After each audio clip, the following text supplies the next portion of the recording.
ተነስተልኝ የተከበራችሁ ተመልካቾቻችን እንደምን አምሽታችኋል። የሰዓቱ ዜና ተጀምሯል። አርዕስተ ጉዳዮች እናስቀድም። ነጻነት ጃጎናይ በአረንጓዴ አሻራ ልማት በተተከሉ ችግኞች በኢኮኖሚ ተጠቃሚ መሆናቸውን በምዕራብ ጎንደር ዞን የገንዳ ውሃ ከተማ ነዋሪዎች ተናገሩ። በከተማው የአንድ ጀንበር የአረንጓዴ አሻራ ችግኝ ተከላ መርሃ ግብር ተካሂዷል። ኤልያስ ጋሻው ዝርዝር ዘገባ አለው።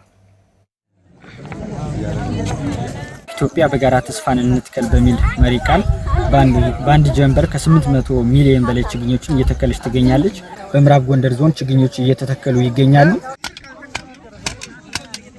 ከዚህ ቀደምም በአረንጓዴ አሻራ የተተከሉ ችግኞች የምግብ ዋስትናቸውን እያረጋገጡላቸው መሆኑን በችግኝ ተከላው ወቅት ያገኘናቸው ነዋሪዎች ተናግረዋል። ዘንድሮም የተከሏቸውን ችግኞች ተንከባክበውና ጠብቀው ለትውልድ እንደሚያስተላልፉም አብራርተዋል። በአጭር ጊዜ የሚደርስ የፓፓያ ዝርያ አለ።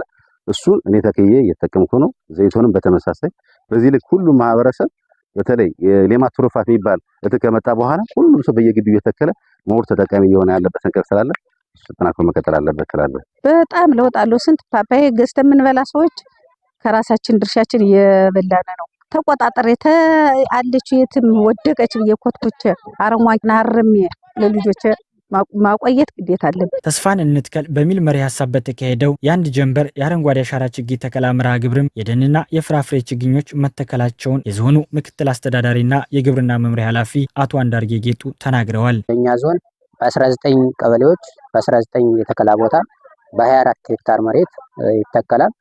ከ3500 በላይ በጎ አድራጎትና ሌሎች የማህበረሰብ ክፍሎች ይሳተፉበታል ብለን የአረንጓዴ አሻራ ልማቱ የአየር ንብረት መዛባትን ከማስተካከል ባሻገር ማህበረሰቡን በኢኮኖሚ ተጠቃሚ እያደረገ መምጣቱንም ኃላፊው አስረድተዋል። የአየር ንብረት መዛባትን የሚያርም የሚያክም የተፈጥሮ ሚዛን የሚያስተካክል ብቻ ሳይሆን በተለይ ከጥላ ባለፈ ለማህበረሰባችን እና ለአርሶ አደራችን የገቢ ምንጭ እየሆነ የመጣበት ሁኔታ አለ። በተለይ ኢኮኖሚያዊ ጠቀሜታ ያላቸው ችግኞች በስፋት እየተተከሉ ነው ያሉት ማለት። የምዕራብ ጎንደር ዞን ዋና አስተዳዳሪ አቶ ያሱ ይላቅ በበኩላቸው የሚተከሉት ችግኞች ለነገ ትውልድ የሚተላለፉ ቅርስ መሆናቸውን ገልጸው የአካባቢውን ስነ ምህዳር በመጠበቅ በኩል ትልቅ አስተዋጽኦ እንዳላቸው አብራርተዋል። ለልጆቻችንና ለልጆቻችን የሚተርፍ ትልቅ አደራ ናቸው። ዛፎች አየርን ያጸዳሉ፣ ለእንስሳትና ለሰዎች ምቹ መኖሪያ ይፈጥራሉ።